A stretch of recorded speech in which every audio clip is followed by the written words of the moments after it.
Welcome to the UIAAA Connection podcast. The UIAAA would not be able to broadcast this podcast without the support of our business partners.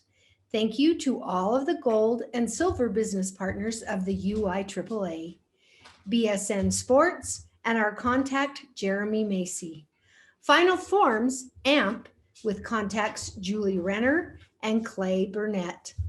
Granite Canyon Wealth and our contact, Megan Palazzo. Jostens and our contact, Molly Shaheen. NCSA, Next College Student Athlete, and our contact, Paul Putnam. VNN Varsity News Network and our contact, Jason Jones. Thanks again to all of the gold and silver UIAAA business partners. Welcome to another edition of the UIAAA Connection. I'm your host, Mark Hutch Hunter. And today's guest, we are thrilled to have Catham Beer, CMAA Athletic Director at Tooele High School. Catham, welcome to the program. Thank you, Hutch. We're excited to have you. Let's just jump right into the first question.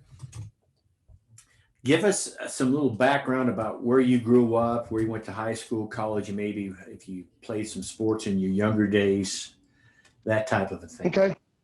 Okay. I grew up, I was actually born here up in Utah, but my family pretty quickly moved down to Texas. I grew up, my younger years were pretty much spent in Lubbock, Texas, out in just over, West Texas, Texas Tech University, that area. And high school years, for the most part, were spent in Grapevine, out in East Texas, Dallas-Fort Worth area, out by the airport there. Oldest of 6 kids, which ends up being a big deal because I interact a lot with my brothers and sisters, and we always involved in doing sports or things along those lines. I really enjoyed, to be honest, coaching my younger siblings. I had the opportunity to coach my sister in softball a couple of years. My dad asked me to do it and kind of fell in love with it. I was in high school at the time, even at that point, and it was a little different coaching a sibling, that's for sure.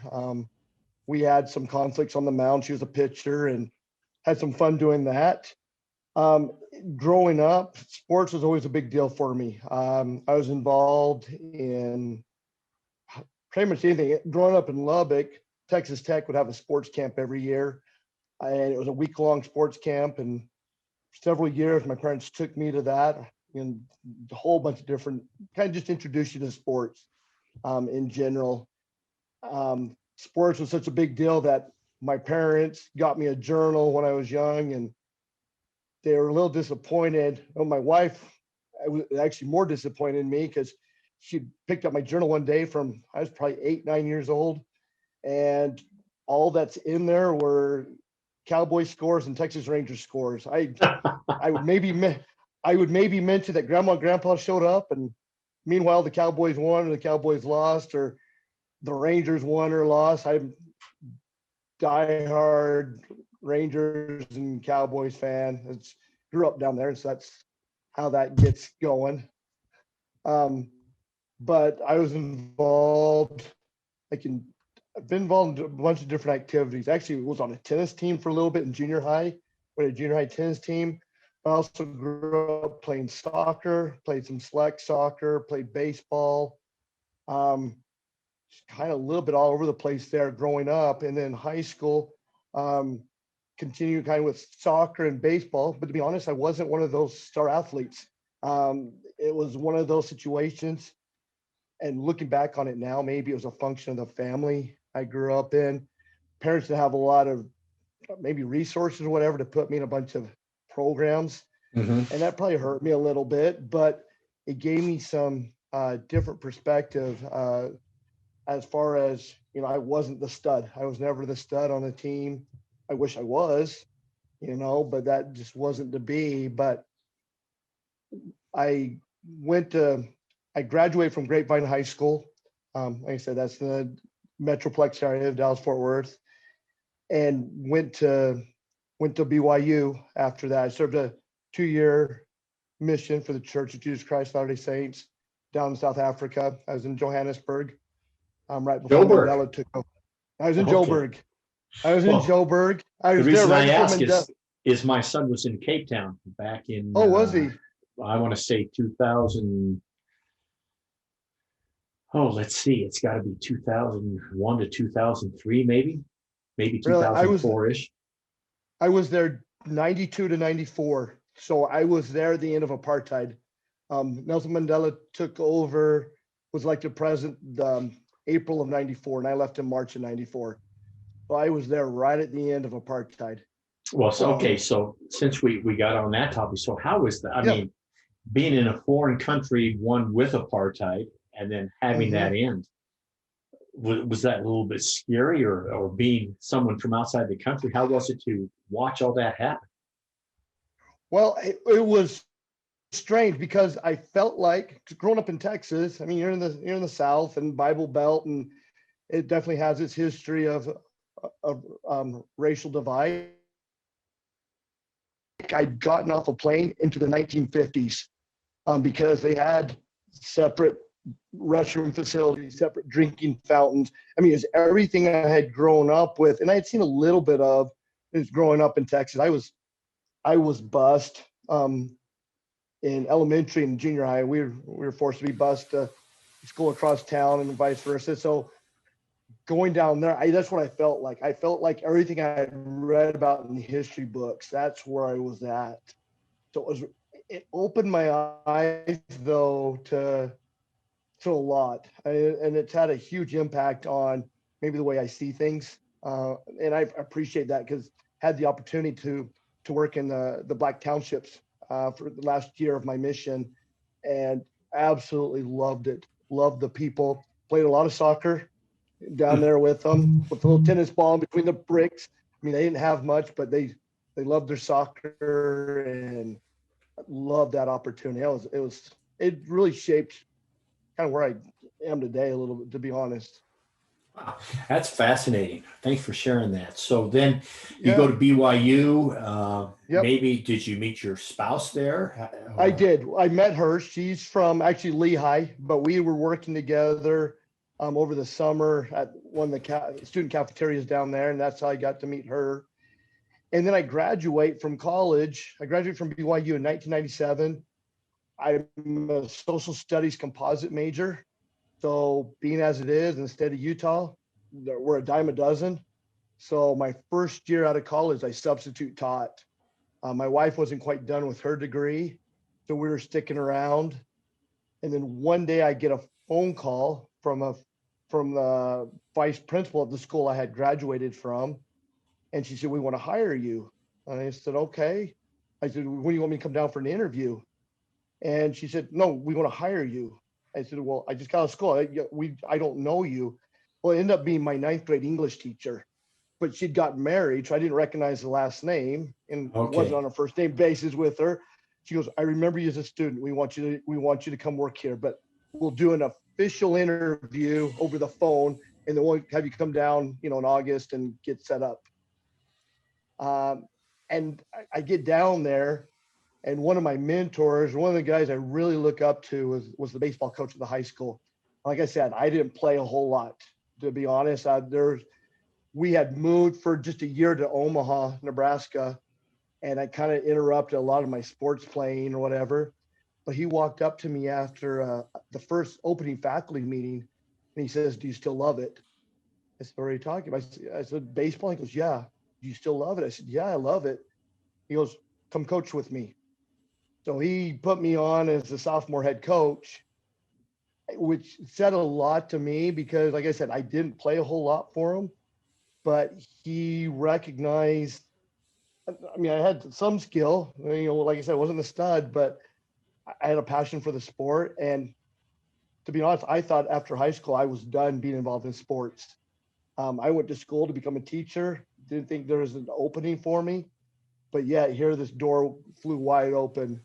And it was a great opportunity for me to get involved and learn.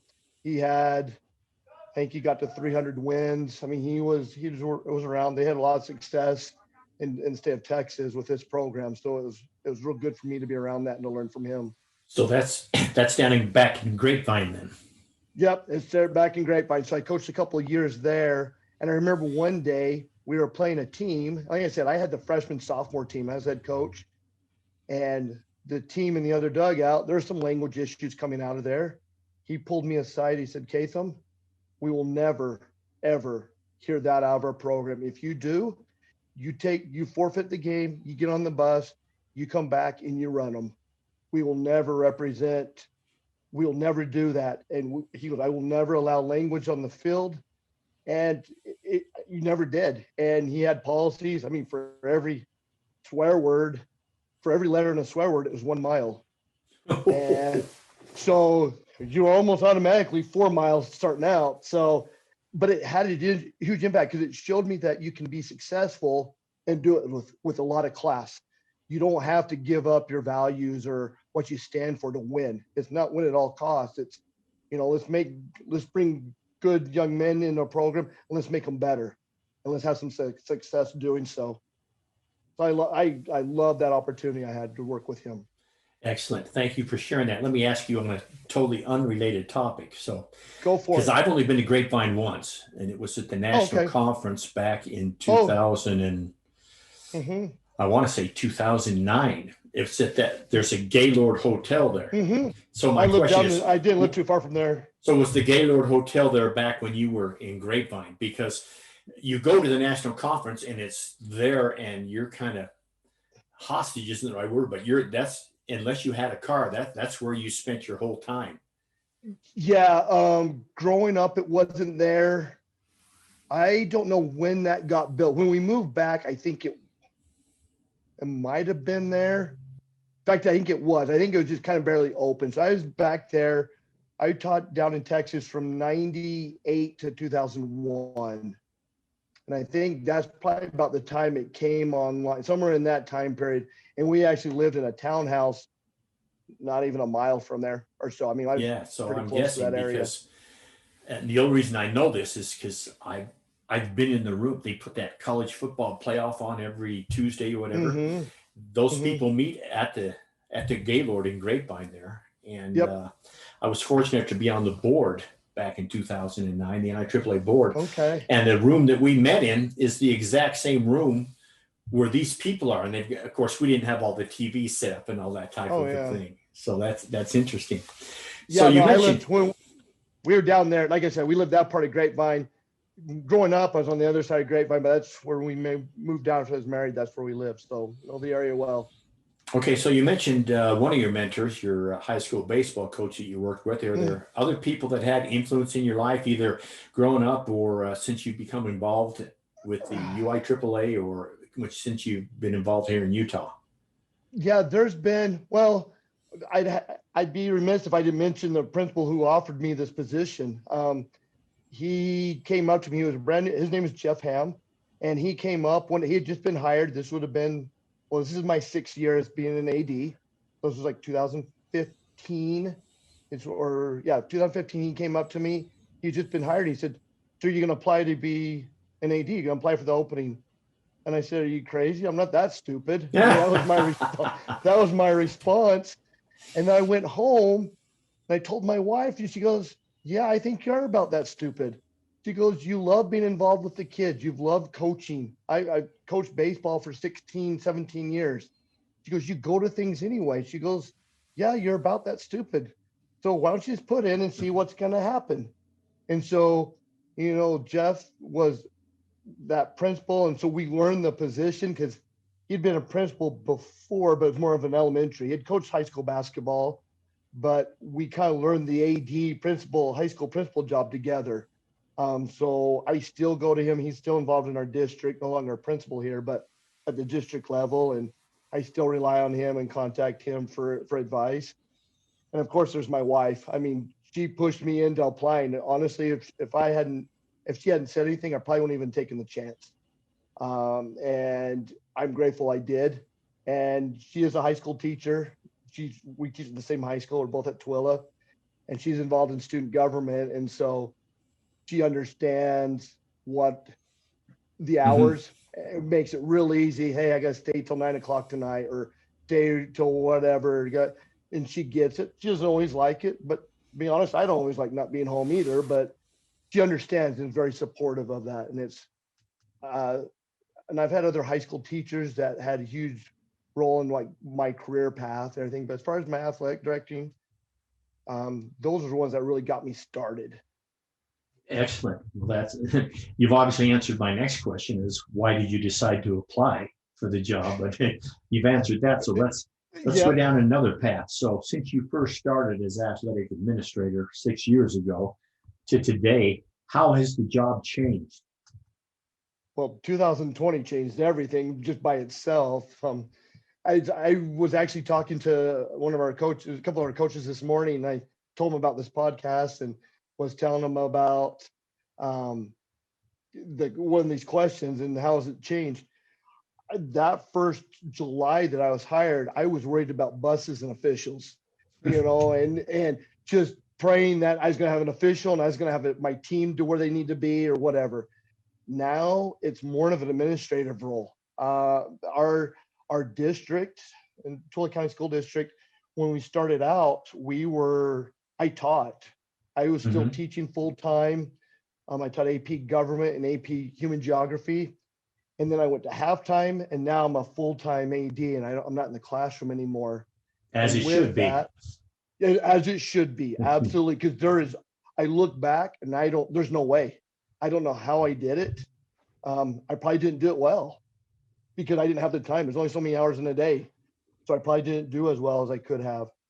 But so when the coaches made the comment to me, he said, well, you're an administrator. Without being an administrator, you just take all the complaints and I'll have to deal with a lot of the stuff. And there's a lot of truth in that. Isn't that the truth? Absolutely. It is the truth. I woke up today. I still need to get my officials on for spring sports. But I woke up today and I've had to address 2 issues with coaches and trying to put out potential fires. And I haven't had time to put on my softball officials yet. I'm still working on that. No, but and that's how it's changed. Before it was, I'd get my officials done. Now I'm going to try to squeeze I'll get them done, but I'm going to have to find time to squeeze it with all the other added responsibilities that have come with this position. I remember back in the day, because I'm a little bit older than you, before I retired, but I remember getting in my office at 7 a.m. and there were days, just the phone calls and the messages and the fires to put out. It was 2 or 3 hours before you could get to your menu for the day. So I understand that perfectly. Talk about now your journey. You've been an athletic administrator for 6 years. Talk about your journey with the UIAAA, because I should have mentioned this at the first. You're the president-elect. You'll be president next year. But for someone who's only been an athletic administrator 6 years, that speaks volumes to the point that you chose to get involved, or I don't think you were forced, but talk about that and talk about how all that happened, because I know really since Paul Dart left Tooele, there was kind of a void in athletic directors until you got there. And as we all know, Paul's a former president of our association. Yep. No, so I'm one of those guys that honestly, if I'm going to do something, I'm not going to go halfway. That was one of those things, a job worth doing is a job worth doing right. And so I got involved, and my first region meeting that I had Trevor Wilson at Stansbury and Jamie Sheets, Park City, who they got talking to me, and they just kept pushing me. Hey, this is what you do. Here's how you get certified. And so it didn't take like I said, if I was going to get involved, and I realized, because one of the first things I did after accepting the job, I needed to go get money. I had to go beg local businesses for money. And they said, and I had several of them say, so you'll be gone next year, right? I said, no, what are you talking about? Well, we've gone through 3 ADs in the last 3 years. I said, no, I'm in this. And I realized like you said, there needs to be some continuity going on. We've had Rich Valdez too, who was here for a little. Yes. He's stayed involved in the association, but there hasn't been much. As I was a head baseball coach for 5 years, to be honest, I didn't really have a lot to do with the AD. It was, I talked to him about getting buses, and if a bus didn't show up on time, that's about all I had. But I knew there could be more to it. And so in talking with Trevor and Jamie, which they're a huge influence too in me, as far as a mentor, as far as progressing my career. I saw, right, here are these classes, here's what I can do. So I got going as quick as possible on it, and got my earned my CAA within a couple of years, and kind of petitioned the National Association to be able to take my exam just a few months early because of my baseball coaching experience. They allowed me to put that towards my points. Okay. And so I got that done pretty quick. And then you know what? Here's CMAA. Let me get better. Let me learn a little bit more. I'm getting the hang of getting officials. I'm getting buses ordered.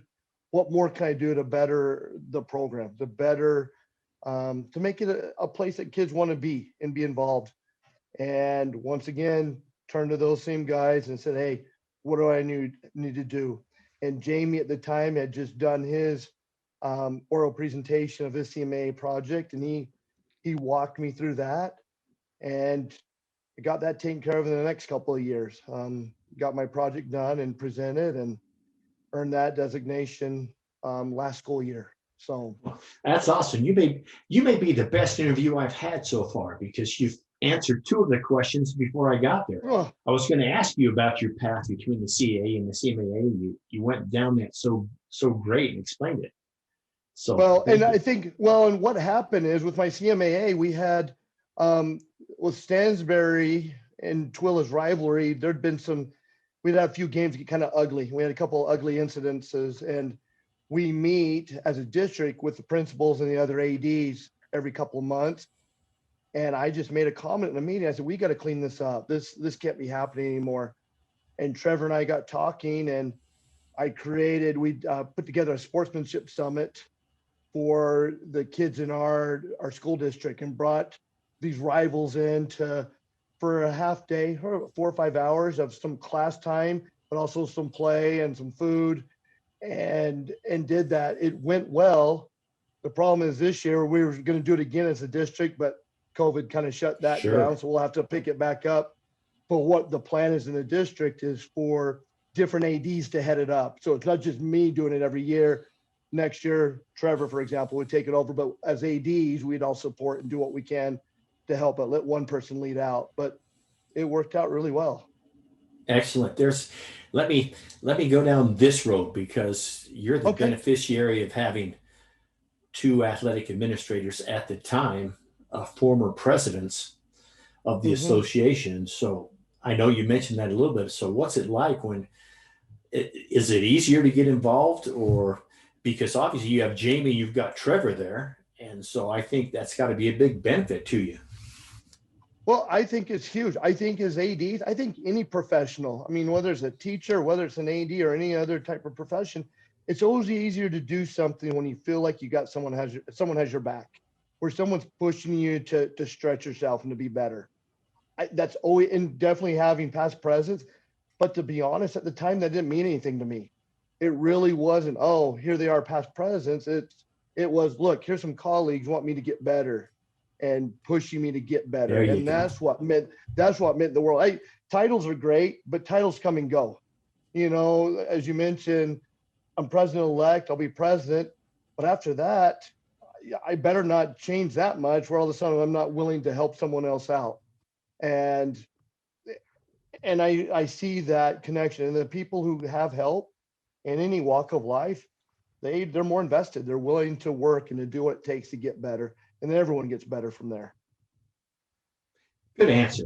Let me ask you this then. And of course, the UIAAA has changed. My goodness, I've been involved for years and years, but it's just changed so much, even in the past 4 or 5 years. What is it you would like to accomplish? What would you like to leave as your mark as president of the Utah Association? You know, I've thought about that a lot, and it's, you know, COVID gives us a little bit more time to see things a little bit differently. But I know one of the things, I mean, there's probably several, you know, you'd love to change the world in any position you have, right? Mm-hmm. So, but I think that diversity education is huge, not only amongst ADs and us as professionals, but what are we doing to help our kids, our student athletes, those involved to be there, whether it be race, religion, socioeconomic status, or whatever it might be. What can we do to to reach out to those who maybe need an extra hand to move forward. Diversity is a huge deal. And that's one thing like my mission taught me was, in the end, it doesn't matter what their background is. It really doesn't matter. That's the beauty about sports, or whether it be the band, orchestra, whatever. A soccer ball doesn't care who or what kicks it. It's sports teaches teamwork, and we're taught to see each other in the same uniform. Your teammates are the ones who have the same colored jersey on. That's it. It doesn't matter who they are. And I would love to see that continue to improve. I think we do a good job, but we can always do better. Also, I think you touched upon, we're talking about that mentorship, and I know that's already being pushed. I know Trevor's working on the committee, but I'd like to do more. I think we need to celebrate ADs this year, especially.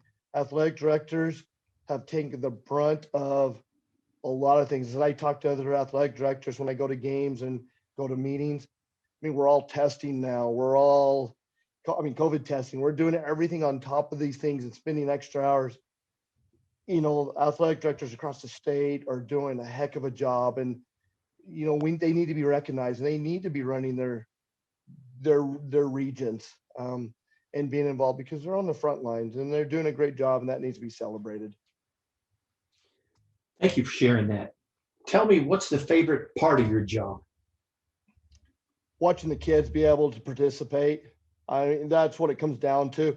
It's nice. I think the easiest thing about me when I got into being an athletic director, I had a son who was actually playing baseball for me at the time. He's since graduated and everything, but now I have a son who's a senior and a daughter who's a junior. And I wake up and you go and you spend 3 or 4 hours of your day testing. We test twice a week, and it's a 3 or 4 hour chunk of my day. I get home late at night, but then the next night I see my daughter or my son playing in their game, and you realize, okay, this is what it's about. Those long hours are a mess sometimes, and the extra headaches of this year, but watching the kids being able to play is what it comes down to. And I also love the association with the other athletic directors across the state. You can go anywhere and talk to them and automatically have something in common, even though it might be a 1A school or a 6A school, a 4A school in our case.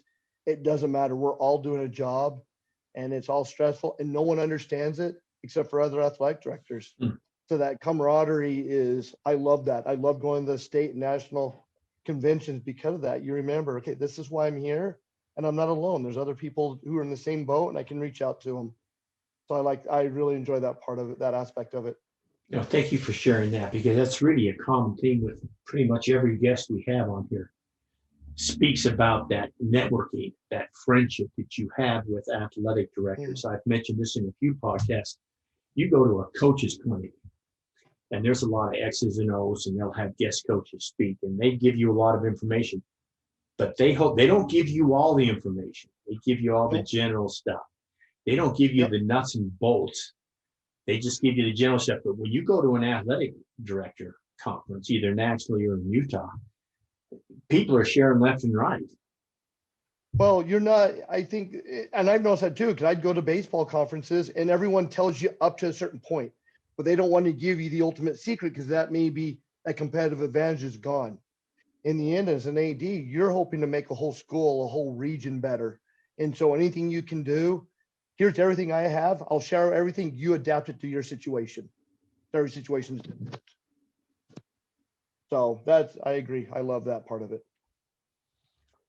Okay, so let's wind this up and let's go with a couple of finishing questions. My first one is, and you don't fall into this because you're in your 7th year now, but let's say you're a newer athletic administrator. By newer, I say between 1 and 4 years. Okay. And so as someone now who's been around the block, someone who's an expert in Utah, what 2 things are you going to share with that athletic administrator that you have got to do these 2 things right off the top to help you be a success? Well, first of all, I think the most important thing is probably communication. Or it's got to be at the top. I don't know if it's the most, but it's up at the top. The better you can communicate, the better off you're going to be. Nothing worse than going to a coach and saying, hey, you need to do this. Remember, I told you this, or ask them to do something and come to realize you didn't do it. You didn't do your part of it. I mean, I've done that and made that mistake. And so my philosophy, I'll give you everything I have and then I'll help you. But I think that part of that communication aspect of it too is the listening aspect. I mean, we talk about our days and how you go to work and have a certain things you need to get done. First 3 or 4 hours are blown because maybe coaches come in and they just need to unload. You need to be just a listening ear. You can't fix their problems, but you need to be able to listen. So that's huge as far as that communication aspect. I think the second part is, even though I've been in for 7 years, or even if I was 25 years, yeah, I have more years of experience, but I'm not an expert in everything. I mean, that's one thing I learned real quick is, yeah, I coached baseball for several years, but I don't know how to do soccer. I don't know how to do band or orchestra or debate, or, I mean, I'm still learning. And I think part of that humility to recognize, hey, I don't have all the answers, but I'm gonna help you find the answers. And and because I don't have all the answers, you might have a better answer. So let's talk about it. Let's once again keep that lines of communication open and not be afraid to admit, hey, I don't know, or maybe I'm wrong. What do you think would be best? And my relationships with my coaches, they're not perfect. I mean, I'm always trying to get better with them. But one thing I am trying to do is listen to them and listen to their experience and say, what would you do? What do you think is the best? And then I can say, well, here's my perspective. Let's work on it together. This is a collaborative thing. This is not me telling you what to do. Because in the end, that coach is going to have to talk to their parents too and talk to their kids and be on the sideline or wherever they are. Um, so I think that communication, that humility allows you to build that trust and respect, and just kind of helps build a better overall program. I want to take a moment here before I get to the last question to thank you and for the great job that you've done. I've been in this association, like I mentioned earlier. I can remember the days of Paul Dart, who was actually president before I was. And then, of course, Rich took over for him. But like we spoke earlier in the broadcast, it was kind of I don't know, but you've obviously bridged that gap, because there were some few lean years for Tooele after the old guys. I don't want to call them old guys, but they're more of my age group. And now you've brought that when I back. talk to them, I call them, I call them old guys. So we joke about it. I still talk to Paul and to Rich, so it's good. Excellent. All right, so let's finish with this question. At least you think I came up with this originally. I didn't. I stole it from another interviewer. What question should I have asked you that I haven't asked you? That's a great question. I think you hit it. I think the important thing with doing the UIAAA connection, I think is for us to communicate and find another way to talk with each other and to support each other. And I love the fact that you've pushed this out and making this available, because we all are working together for a common goal. We're not competing. I'm not competing against Corner Canyon, or whatever. I mean, maybe on the athletic field, there might be opportunities to have that competition, but in the end, it's great to be able to celebrate those accomplishments. I mean, I know the UHSAA has been, every time they hand out a state trophy this year, they're just excited they got through another season. Well, Sure. I think every athletic administrator across the state feels that way. Here's an opportunity, and what can I do to get better, to improve my craft? And maybe that's it. And maybe that's a question. What are you doing to improve your craft, to get better? Maybe that's a question you can ask, is, and Okay, so let me ask you that. So you have a CMAA now, and you're going to be president of the UIAAA. So what is it you can do to make you better at what you do as an athletic administrator? And one thing, continue to take LTI courses. I mean, I think there's always value in learning formally, but I also try to spend time reading up. I love reading leadership books right now, and I have for several years. Finding ways to improve that, reaching out to other people and finding out what's working for them and what's not working for them. I love stealing ideas from other people. I love going to talk to the other athletic directors, whether at their school or just out in passing. Okay, what are you doing? How do you handle this? We were hosted Uinta the other night in basketball, boys and girls basketball. And I was talking to their assistant principal and said, how are you handling this? I mean, I'm not the expert. I don't have the answers. So let's see if there's parts of it that they're doing that I like and other parts that I don't like, and that's fine. But I think, so what I'm doing is I'm just trying to get better, and I'm making mistakes, but I'm also getting better and learning from those mistakes. Excellent. Let me ask you a follow-up unrelated question, since you brought up that you went it the other night. People don't understand. When I first came to Jordan, we had Tooele, Murray, Jordan, Carbon, Union, and Uinta in the same league. And I made that trip, but did you get a chance to speak to the head coach of the Uinta girls team? I only mention that because Christy Putnam is a former player of mine who played for me. Oh, really? At Jordan. I didn't know that. I didn't. Yeah, I talked to her the night before. We had them out Tuesday night, and the boys out last night. And so, yeah, I didn't talk to her real long. I know one of their assistants pretty well, and so I was talking to her, and we were talking COVID and how are you handling this, and what are you doing with your athletes? How are you testing your athletes? So, yeah, we're always picking each other's brains, and that makes it. I enjoy it because I come away going, oh, I learned something. Small world. I want to thank you, Catham, for taking the chance to be on our podcast. Like I say, it's brand new. We just started in January, but we're trying to get a whole bunch of people from Utah on. Having you as a CMAA and as the future president of our association, I can't thank you enough. To our listeners, we hope you turn in next Friday for another edition of the UIAAA Connection. We'll see you later. Thanks, Catham. Thank you so much.